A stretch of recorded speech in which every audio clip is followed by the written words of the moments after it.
Hello everyone and welcome back to my channel. Today I am back with a new story time. I haven't done one of these in a long time, it feels like. So last year I spent a lot of time working with realtors, searching for a new place to live, a new home, all of these things that were very brand new to me. I had never done anything like that before.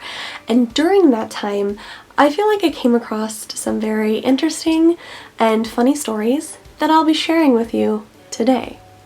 So I dove headfirst into the world of searching for a new home, moving, and working with the world of realtors. So also, I've always wanted to say it as realtors, like realtors, but it's just realtors. So I'm gonna really try and work on that in this. But I always want to say realtors. We are the best damn realtors in town. They're actually the only realtors in town because the rest of us pronounce it realtors. Yeah, it's realtors. That's what she said. Realtors. Wait, I heard the difference. So I will say that I worked with two amazing realtors. One was at like the beginning of my house hunting endeavor, and one was like at the ending and the closing and all of that stuff. Those two wonderful women made my life so much easier, so I had that positive experience. But I also came across some very crazy stories, or just crazy and new to me, within the dozens of houses that I went to, or different open houses or showings that I went to during my house hunting time. So I'm gonna say that there's two types of realtors, at least in my experience, okay? You have the one that welcomes you into the home, tells you a bit about it, and lets you go and do your thing. And then you have the second type that will follow you around the house like a hawk. Every step you take, they take with you.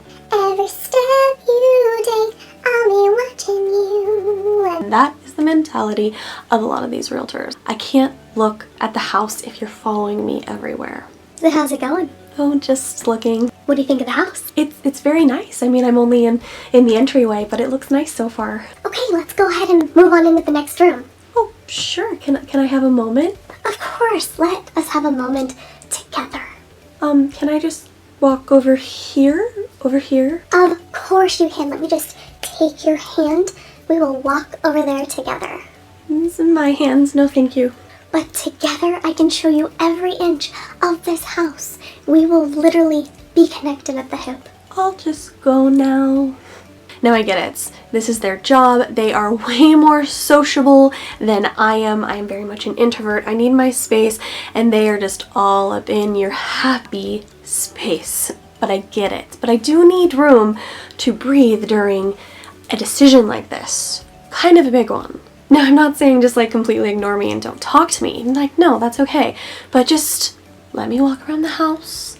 Let me get a feel for it. I mean, do you think I'm gonna steal something from this empty open house? What do you think I'm gonna do? Like, just let me catch my groove in this house. What do you think of this room? Once again, I've taken like 2 steps from the front door. Okay, you let me know if you need anything. Probably won't. So let me jump into some of the specifics, stories that I have with some particular realtors I came across during my house search. There was this one house that was really beautiful. There was a lot of things I liked about it. The space was good, the yard was really nice. I looked at it fairly early on into my house hunting spree, if you will. The problem with this house is it squeaked. Now when I say it squeaked, I mean every step you took in this house, the floor squeaked, the wall squeaked, everything squeaked in this house.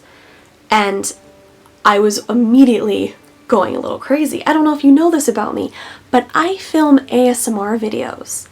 I can't have a squeaky house. And I'm not trying to be like super picky, but when I say that every floorboard squeaked, I am not over exaggerating.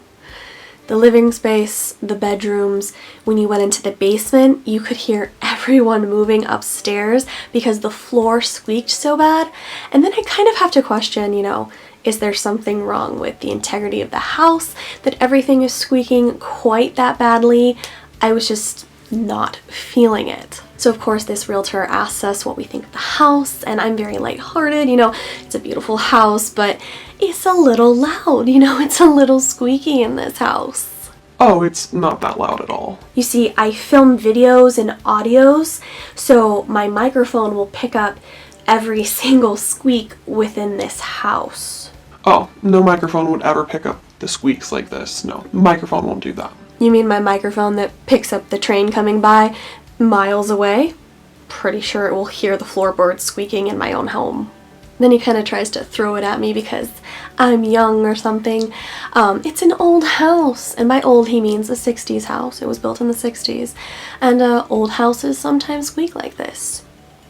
But little does he know, I grew up in a house that was built in the 40s. 20 years older than that house, and it did not squeak like that. I understand older houses can have character, but not all of them squeak quite so loudly. So I am used to the old house lifestyle, my friend.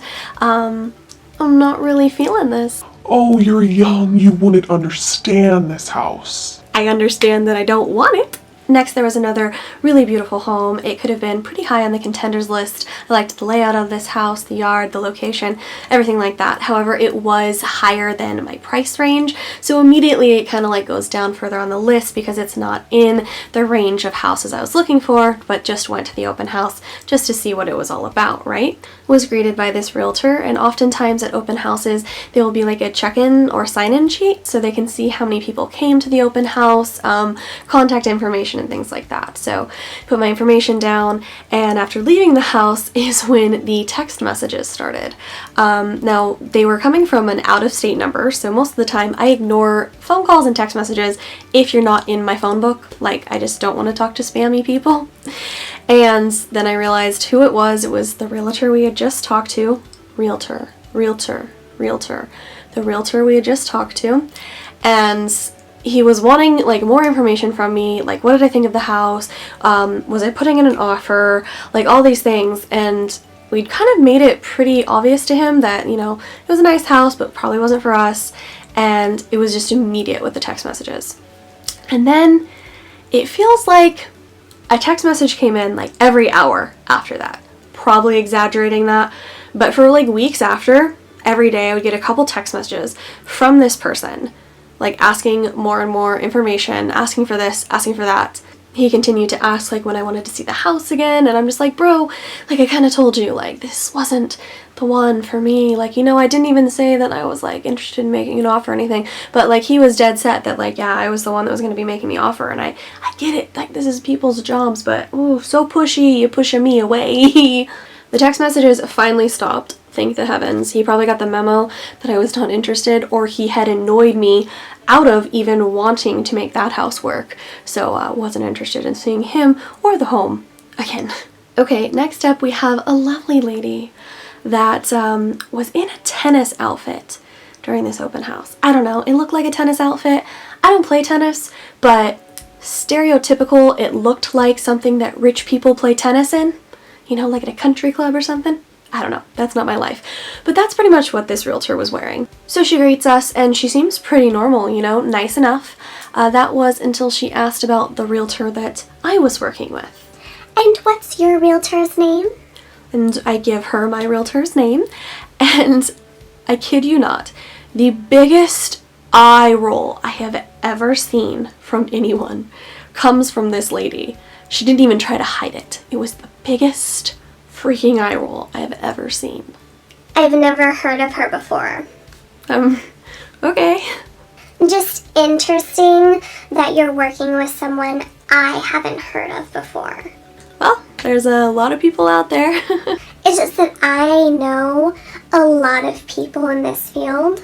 Okay, well, you can add that to the list of the ones you don't know. Mm-hmm. Okay, well, I'm just gonna go look at the house now, okay? Uh-huh, sure. Okay. She then proceeds to get on her phone and ignore us the rest of the time, which, you know what, I'm okay with. Like I said, I would rather be ignored than stalked throughout the house, but this took ignoring to a little different level. So at one point I did have a question for her about the house, and I went to ask her, and once again was met with the biggest eye roll possible. She could not control her face. This is fairly obvious. I know a lot of us try. These days it's much easier now that we're all wearing masks. But yeah, she could not control her eye roll when I just wanted to ask a simple question about the house. It really seemed like I was bothering her by asking a question about the house she was selling. I'm pretty sure that I was asking about like the heating and cooling system within this house, and so I just wanted to know like the specifics of it and when it had been updated. It says it on the flyer. Actually, I can read, and it does not say it on your flyer whatsoever. I think I'm just gonna run out of this house before your eye roll kicks me into a different dimension. I will say, luckily, I came across some really nice realtors throughout that whole experience. I was jumping headfirst into a situation that I had never dealt with before, and a lot of them were so nice and helpful at the various places that I went to. It was just such an unexpected situation, and their kindness greatly helped me during that very stressful time. The first lady that I worked with was a fantastic match that I met at an open house, and she was really lovely in helping me answer my questions and finding what I was looking for. And the second lady that I worked with was also amazing, took so much stress off of me and the situation and just had everything completely under control. She was completely badass. So not all of my experience with realtors or the house hunting situation was negative, by no means, but those are just some of the funny ones that I will always remember, those specific experiences with those people. So my advice to you, if you are looking to work with a realtor, make sure that you like vibe with them, that you like fit their vibe, their situation, and that they understand what you are looking for, because if they don't understand what you want, then it's just like you're batting heads and you're not going to get the place that you're looking for. I hope you guys enjoyed this new video, and I will see you guys in the next one. Have a great day, guys.